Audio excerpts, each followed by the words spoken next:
I really hope so. I really hope that Yeah. everyone's message, even right now, if you can inspire one person in a village Exactly. or Exactly. in Australia to become Yeah. the next big chef, that's a huge thing. Yeah.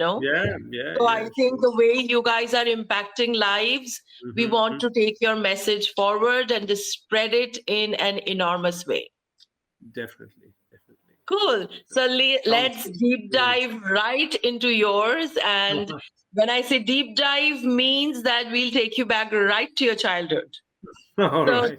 talk to me about what was little Harish like what happened, where I mean, talk to us about all the stories, everything about you. Let's start. As a child, I was very inquisitive, always wanted to explore. In fact, you won't believe in my house, we had a small cupboard and I had my Okay. own little chemistry lab in that cupboard. So I used to mix chemicals and was always fascinated by reactions between chemicals. My So that's, goodness. All right. yes.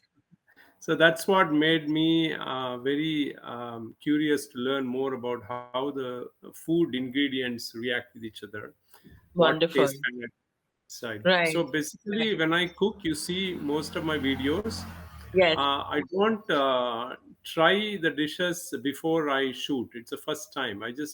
Most of my dishes are done straight in front of the camera. Right, right, right. No, I Correct. understand the chemistry of food, and that's what makes me. In 2018, I made about 185 lunch boxes for my daughter, everything different, and Yes. that's when I really developed the skill sets of doing new things a lot quicker. So definitely, going back as a child, I used to after all my parents slept in the afternoon, they used to have a nap. I would go to the kitchen and try something out my own. So Wow. yeah, And so how old were you? How old were you? I think I was in year class 5, class 6. Uh, Nice. yeah, Nice. so I used to try and do something. I think then I started, sitting next to my mom and watch. We used to cook on firewood and charcoal those days. So my job was to blow the charcoal and keep it live, and my mom used to cook. So I think I got a lot of the skills from there. Oh, wow. Yeah. So, So favorite food memory from childhood? Maybe a um, dish or a smell I, that I, takes you I, right back? I, I used to really drool over uh, jamun, gulab jamun. Okay. My mom used to make gulab jamuns. I mean, really great gulab jamuns. Okay. You won't believe, again, when they all were not around, I would probably eat 10, 20 gulab jamuns at a time. So, Lovely. yeah, so that was probably my favorite in terms of sweet dish. And my Mm-hmm. mom used to make, poha bisibele bath. So that was probably my favorite in the savory dishes. The other one. Yeah. Wonderful. Excellent. So, any food guru you had? Like, your mom, dad, grandparents, anyone else? I think it was more my mom. So Your mother, yeah. yeah, always yeah, and I mean she knew her measurements. Like if you see my style of cooking, I use I don't measure things. I don't really. I just put things on a certain experience, and then Hmm. pretty much 99 out of 100 turns out to be pretty good. So Of that course, way, of my course. mom is my guru, I must say. Yeah. How sweet. Very nice, very nice. Wonderful. So when did you realize that food was your calling? Like, it was more than just a hobby. Um, I think when I started making lunch boxes for my daughters, this was way back in, I think, 2000 in 2000. So this was, yeah, We want to 24 hear years. the story. Now you have to give us the whole story behind that. The entire story, like everything. So my older daughter, Mm.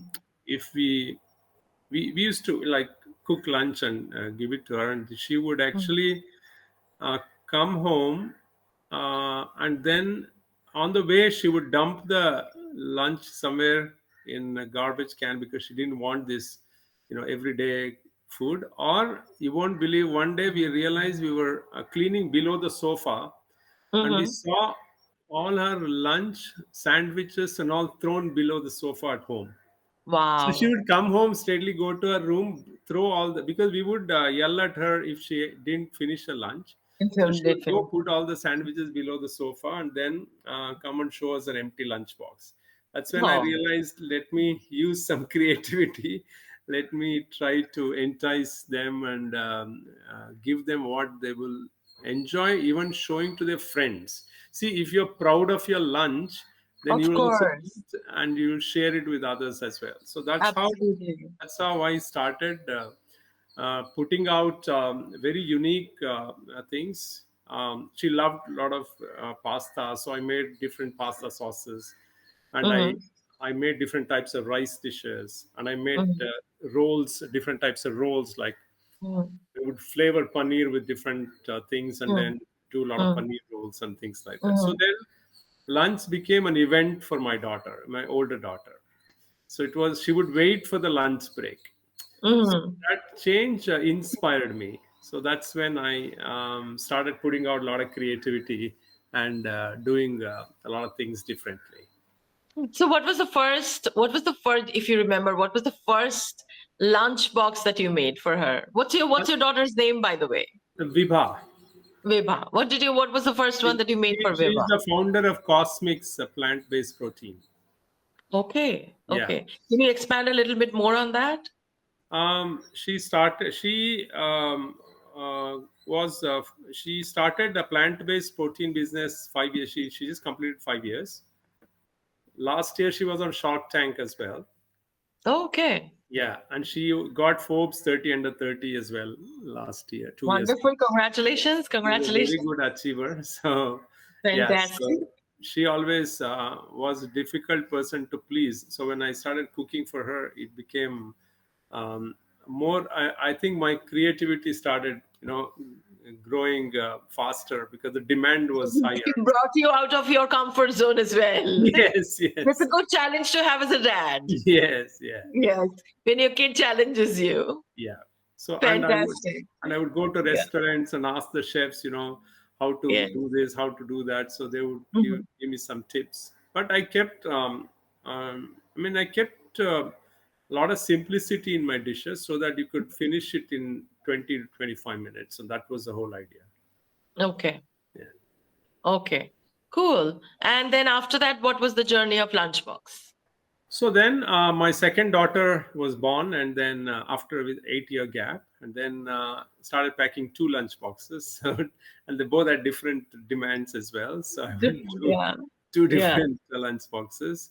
Mhm. Then when my both my daughters grew out of lunchbox age, so last day of college of my second daughter, she said, "Dad, why don't we just put a reel on Instagram and see how we go?" And Yeah. we just started this Harry's Lunchbox. Harry's Lunchbox has another history. I quickly tell you. When I'm working Yeah. in Please Australia do. as a confectionery buyer for a very large retail chain store, I Okay. came up with the concept of putting lollies in a small packs. Mm-hmm. Lollies are candies. I mean, in Australia they call them Yes. lollies. Yes. So candies in a small pack, uh, Mm-hmm.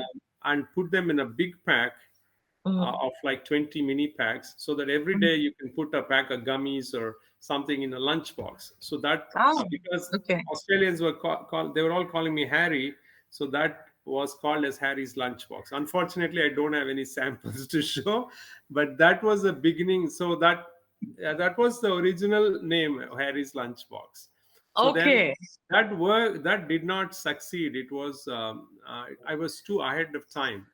After Mm-hmm. that, today Mars, Cadbury's, everybody, they all have the share packs, which were modeled on that concept. But I was too early to do that. So anyway, that's how the name was coined there. But I reused the same name because I was called Harry in Australia, and many of my old friends call me Harry. So That's not. No, that's cool. Harry's cool. Harry, Harish. That's cool. To each country his own, you know. Yes, yes, yes. Yes. A different one for where Yeah. you belong. Yeah. Wonderful. Now, how did MasterChef happen? Talk to us about Oh that yeah, journey. then when we put out this reel, we got an amazing response. So people started thanking. It was the first reel, and people started thanking. Hey, and then that's very convenient. We can just see the reel and do the lunch. So then we started putting out. I also run a business. I don't know whether you're aware. It's called Itsy Bitsy. Yes, Yeah. we did So see that. We were and going to talk to you about that as well. Yeah. yeah. So I was quite busy, so I could only put one reel a week or so, or probably one every 2 weeks. But still, people started, giving some really good comments and started liking what I was doing. So then, both my daughters, though they go to work, um, I occasionally do pack lunches for them, and this became the day whenever I pack lunch for them, I would, do a reel at least once a week. So then we were sitting at home, and my older daughter said, why don't you apply for MasterChef? Then my younger daughter Isha is the architect of my page. She was the one who started. She is the one who does all the shoots and edits and direction. So she said, "Dad, Fantastic. you must go." Then Mm-hmm. I said, I have a. You imagine if I get selected, I have to be away for a couple of months, and how does that work? They all Mm-hmm. supported me. So then I applied online. I went to the auditions, cleared all the four auditions. I was surprised myself. So then I, so We then I, always are surprised by our, doings. That's true. That's a good thing. yeah. So then I was in the top 12, and then the journey started. It was just an amazing journey. Wonderful. Talk to us a little more about the emotional and, the physical thing. Where were you? What was going on behind the scenes and all that? So MasterChef is, as you know, it's a reality show. So there are a lot of Yes. emotions involved in all Hmm. that. So No. it's a competition. You have to be aggressive. I'm very aggressive in my business, but when it came to MasterChef, obviously I was not very aggressive. So I was trying to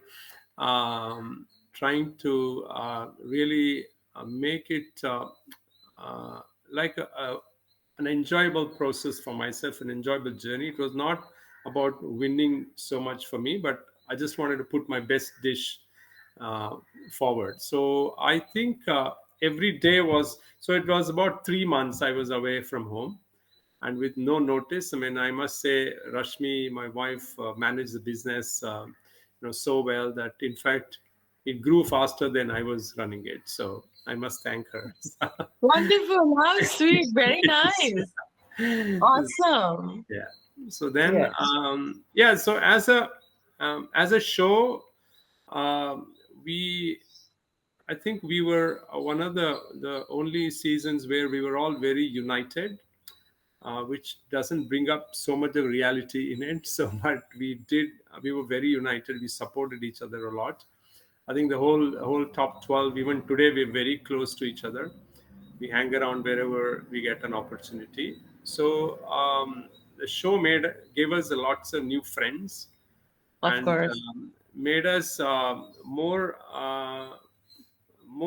perfectionist in terms of plating, and the the flavor enhancement of a dish and the presentation. So all those things, I think it definitely made us. I can't say we are professional chefs, but from a home cook, we are probably 30% in terms of towards a professional chef. But because we spent Fantastic. so much time towards presentation of the food, I think we get a lot more points in that respect. Wonderful, wonderful. So what's that one thing you would say that, being a chef that people don't like realize? No, actually, being a chef is, see, I personally think whenever you give things to the world, it gives you a lot of happiness in return. Of course, of So, course. chef, being a chef, you're always giving beautiful things out to this world, Mm. and the satisfaction people get by having your food is immense, and you can't Immeasurable as well. immeasurable. You can't, yeah, you Yeah. cannot measure that. Yes, yes, So I think in return you get lots and lots of love and lots of blessings. of And no, I course. mean, not everyone would come and bless you, but there is Yeah, definitely but lots of blessings. the yeah, of Yeah, course. yeah, That's a beautiful feeling in yeah, itself. yeah. Now, what would you say was that one takeaway or one lesson that has stayed with you from your MasterChef days? One lesson is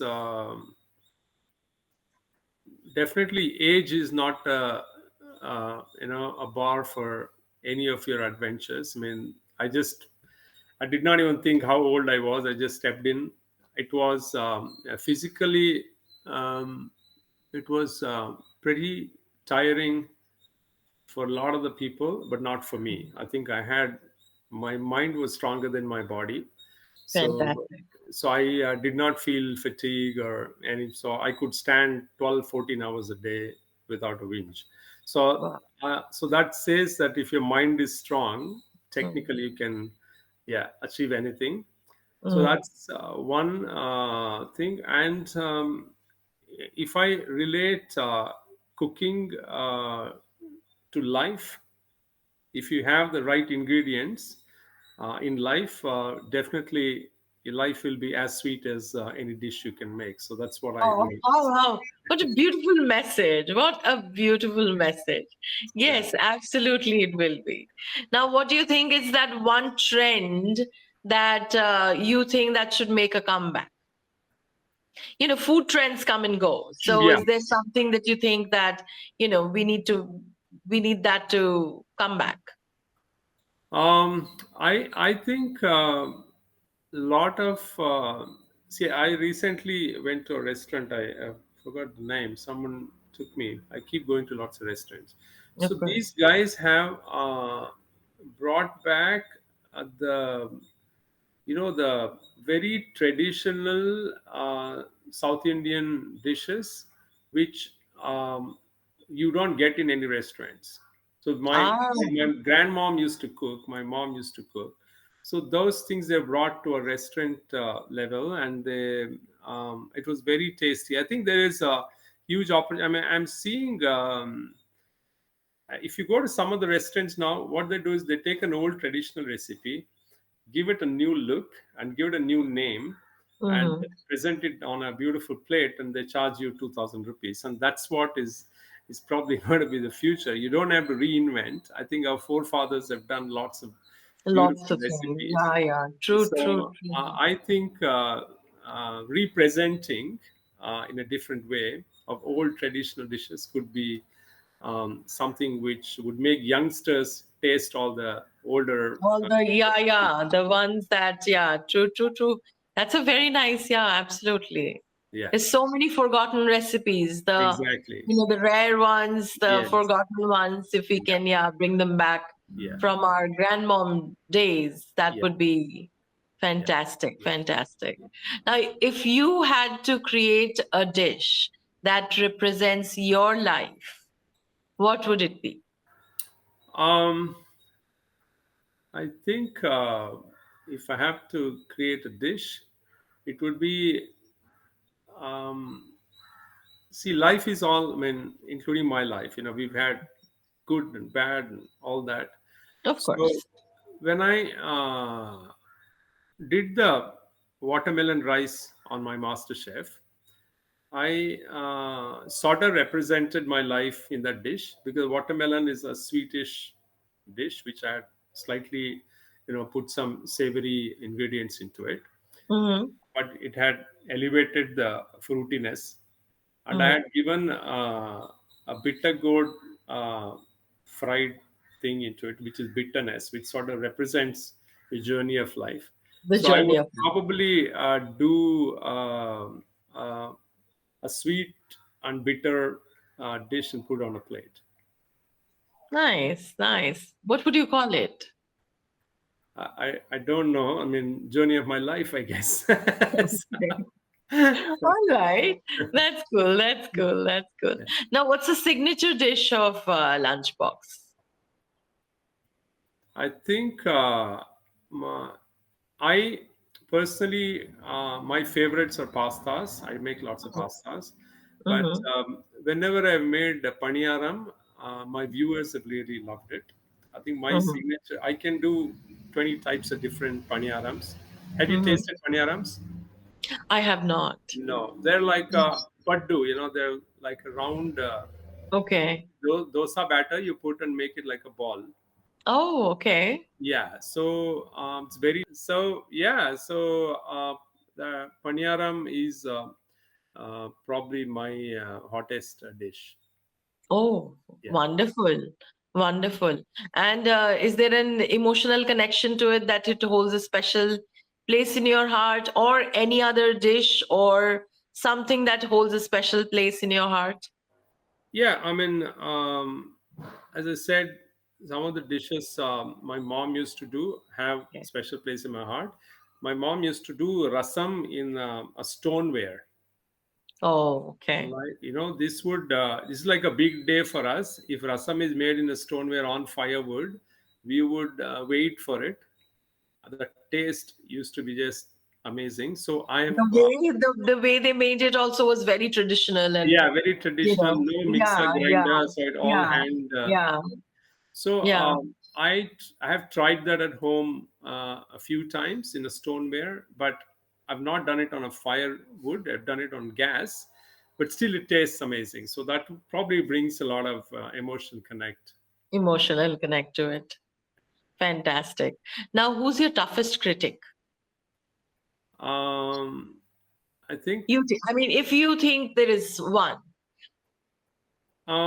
so. My Before I went to MasterChef, my whole family were critics. So now I've polished my skills myself.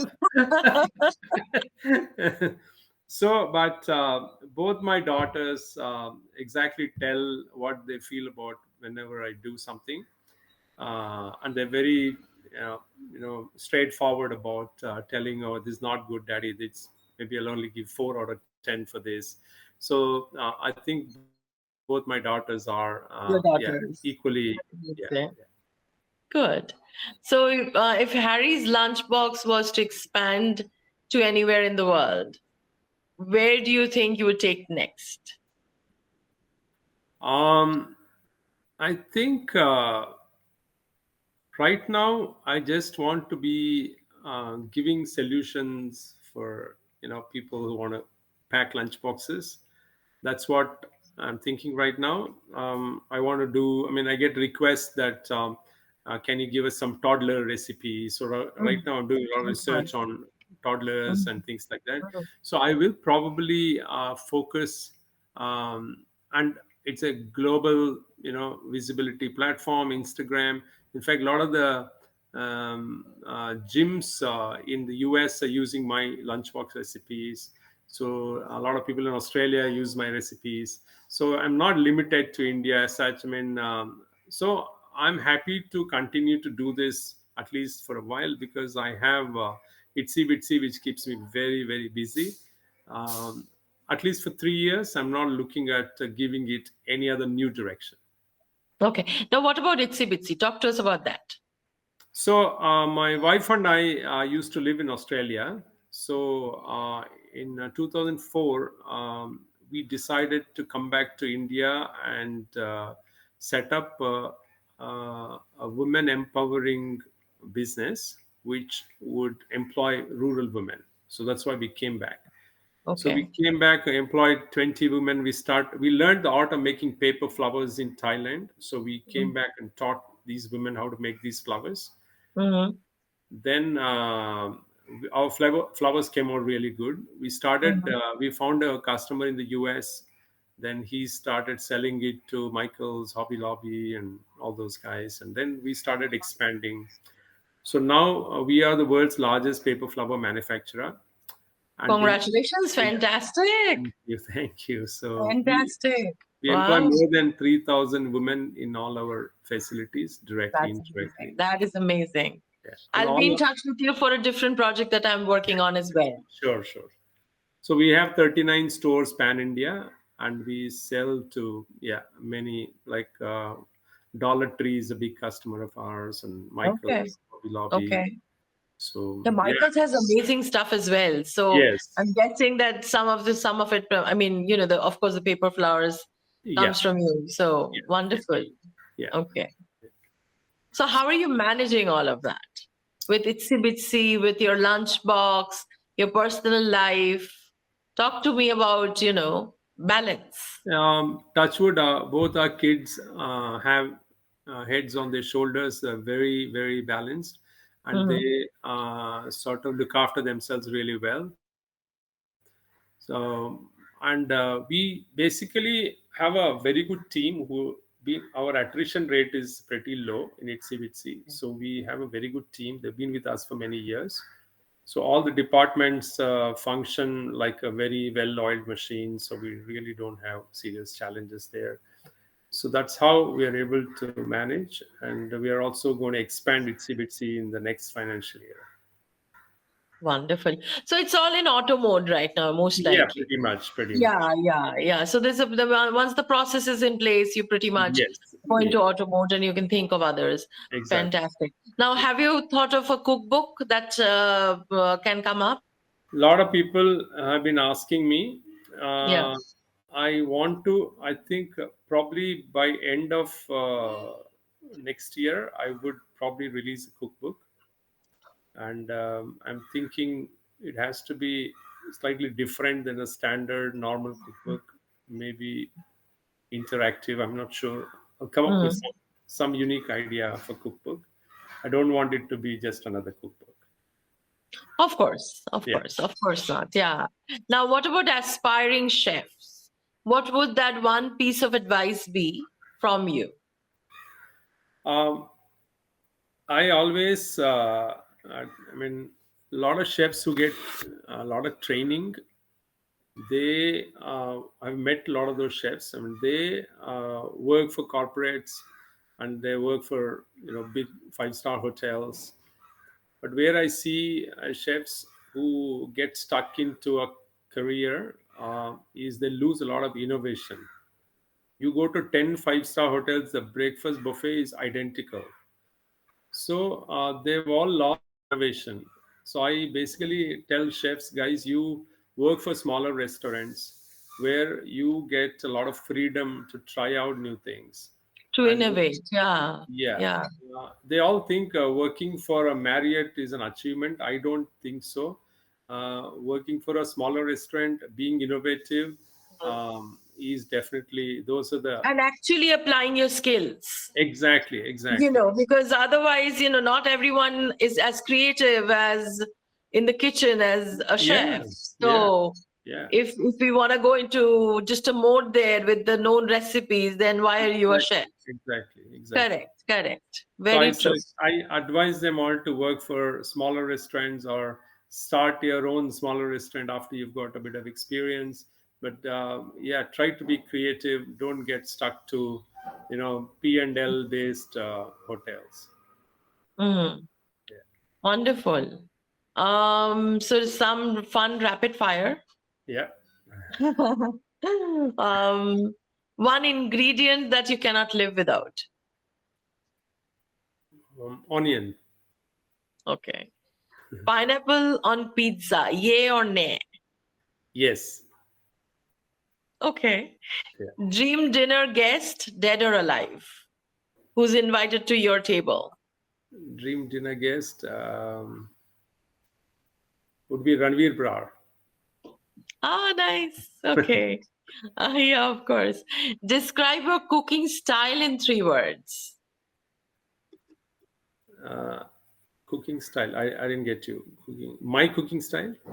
Or Cooking style. Yeah, your cooking style.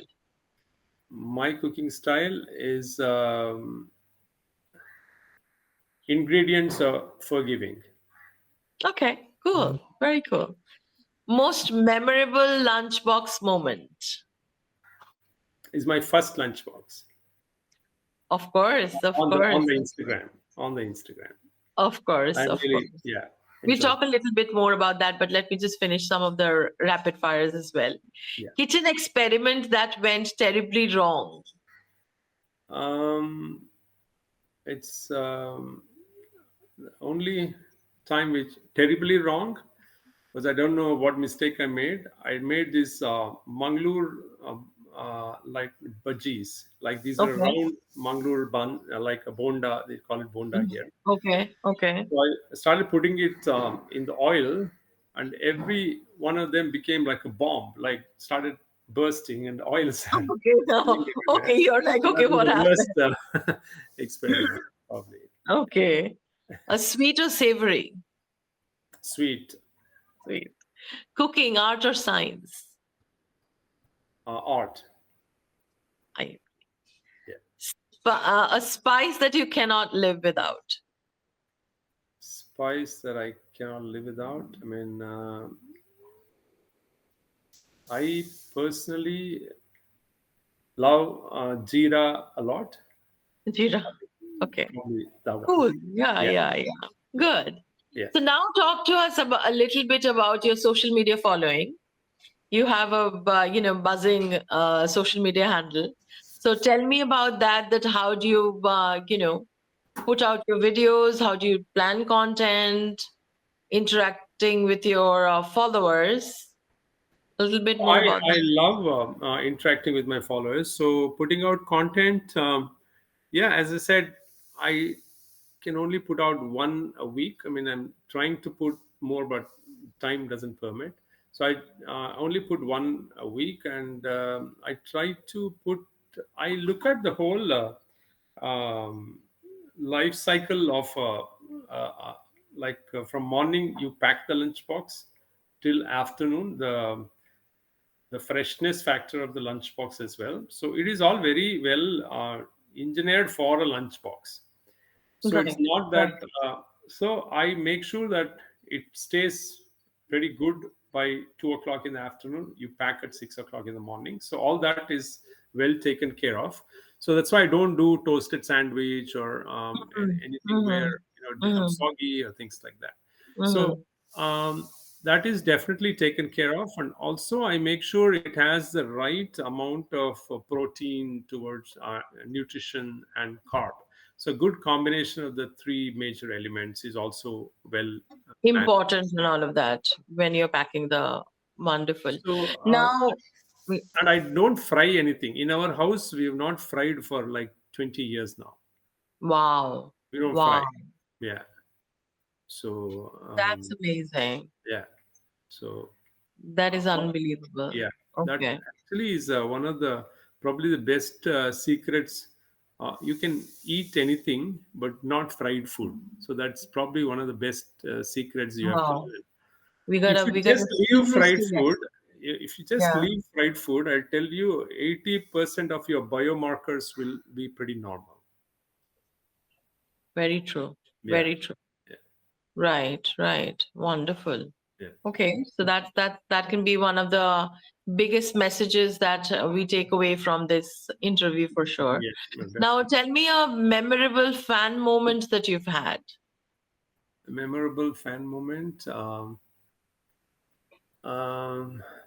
I've had a few, but the most memorable was I'm driving and one car is chasing me, and the guy, I'm driving, the guy synchronizes next to me and pulls his window down, and he asked me to pull my window down.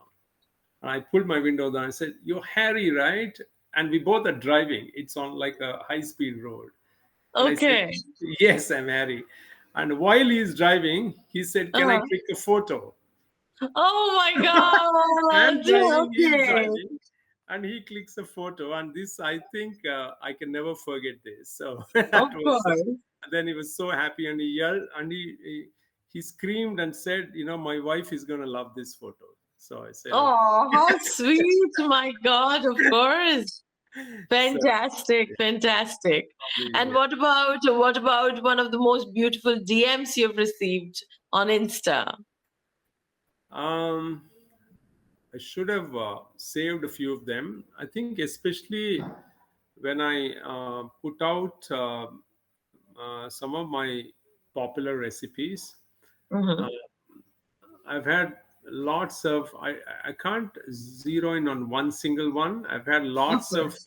Yeah, DMs with lots of blessings and yeah, lots of love, and it's really overwhelming for me sometimes. I think I'm really blessed and very lucky to be in this of course, of space. course. Now, a quick question.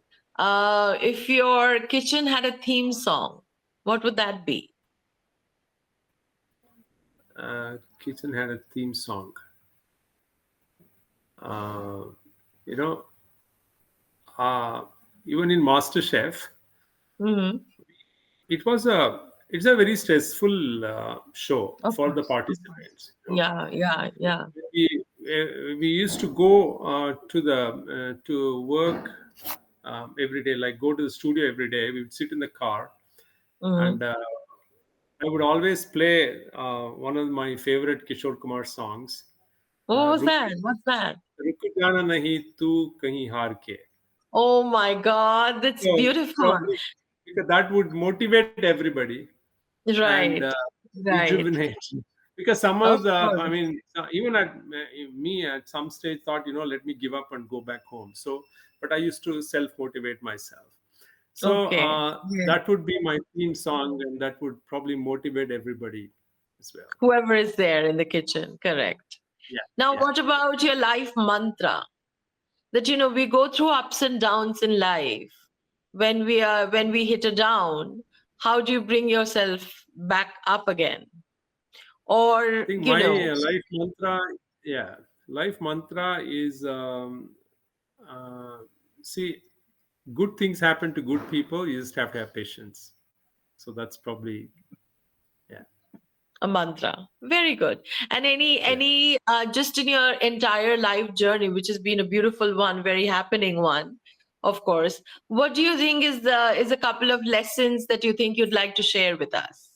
That you think that all our audience would really benefit from the kind of journey you've gone through. So one thing I've learned in life is, you know, uh, when somebody knocks on your door, you have to always be there to open it. That's the most important part. Wow. So Okay. Can you opportunities expand a little come. bit more on that? If you can tell us a story or Basically, expand a little bit basically, more. when opportunities knock on your door, if you don't open it, obviously it will move somewhere else. So that's Correct. when. So I have always been very open to any opportunity in my life. So whatever businesses we have done, ups and downs, success, failure. So the Itsy Bitsy is my 20th business, 19 failures and one successful. So that Congratulations, congratulations, congratulations. This is an amazing thing, even since you're also talking to an entrepreneur here. I yeah, think that's the most beautiful takeaway I will have at least with me. yeah. Thank you. For sure. And in the whole startup ecosystem, I think, most people, because, I'm also a startup mentor as well. Yeah, yeah, And that is something that we always deal with, that how do you deal with failures? yeah, yeah, So I see, in all honesty, I see each of them as not just a failure, because you learn something from them. yeah, From all yeah, of the 19 ventures yeah, that you've been in, I'm yeah. sure you've learned something from Oh, of it. course, they've all come together, Absolutely. and yeah, Yeah, and that's between why between 20th between was businesses we worked in places because we didn't have the money. So I've gone door to door selling insurance. I worked in a cashew factory, so I've done all sorts of things, between here and there. So yeah, but end of the day, we always my wife and I, we always wanted to be entrepreneurs. But now this particular journey of Itsy Bitsy is not just an entrepreneurship, it's a social entrepreneurship. That's why we of like course. Yeah, yeah, more yeah. than we like Yeah, it more than any other of businesses we have course. done in the past. Of Yeah. course. Different. Yeah, of course.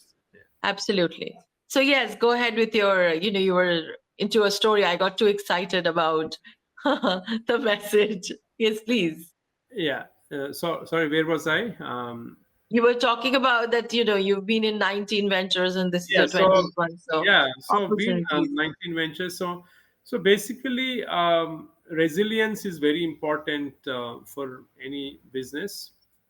Resilience, of course, comes with extreme positivity. So between me and my wife, if one of us is down, the other one picks the other one up. So it's more like we complement Okay. each other. So Yeah, that yeah. way, we've had periods of our lives where we've had no money, nobody to help us. So we've gone through all those phases. Like, in fact, after we moved from Australia, we sold our house and started this business. Uh, Mm-hmm.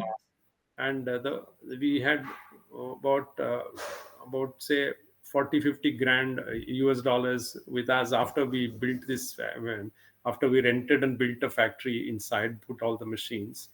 So then we shipped to one Australian customer, and before he could pay, he went bankrupt. Oh God. So we lost all our money. We technically had 2,000 rupees in our bank account. My goodness. From there, we rebuilt this business. Of course, Wow.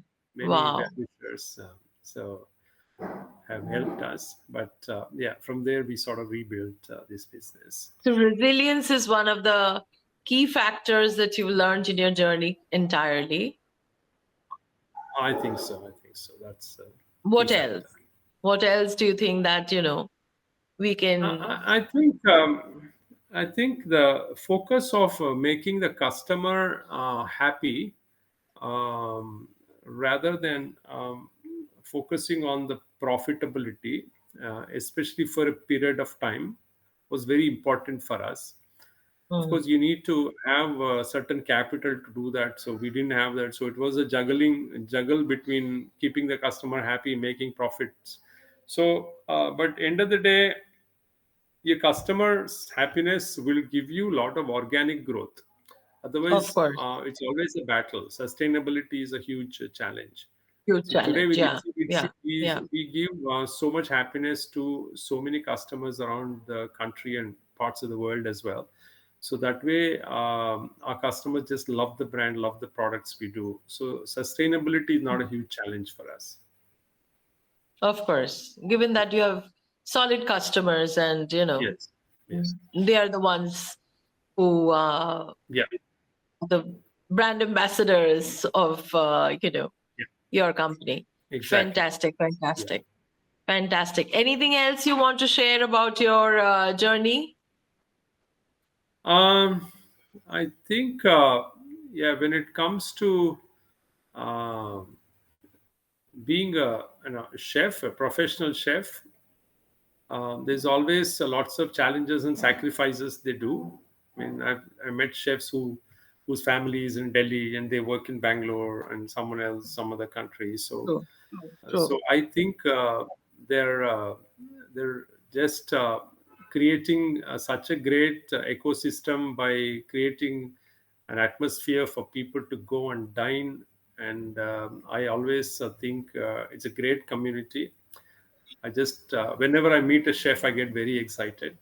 Of So course. I take this opportunity to thank every chef in professional chef industry for bringing Wow. goodness to this world. Fantastic, fantastic, wonderful. Thank you Yeah, so much. It was so lovely okay, chatting with you. Loved every fantastic. bit of it. Now, if anything I've missed out, my team will get in touch with you Sure. and we'll probably take a few videos and pictures from your request. Yeah, And yeah, so we'll be in touch. fantastic. And thank you so much for your time Amazing. and all the best with everything you do. Thanks a lot. Really appreciate it. Thank you so When I much. open a restaurant, I'll invite you, but not before 3 years. Please do, please do, please do. I would love to. I would love to. Thank you so much. Okay. Thank you. Yeah. Bye. Bye. Bye. Bye.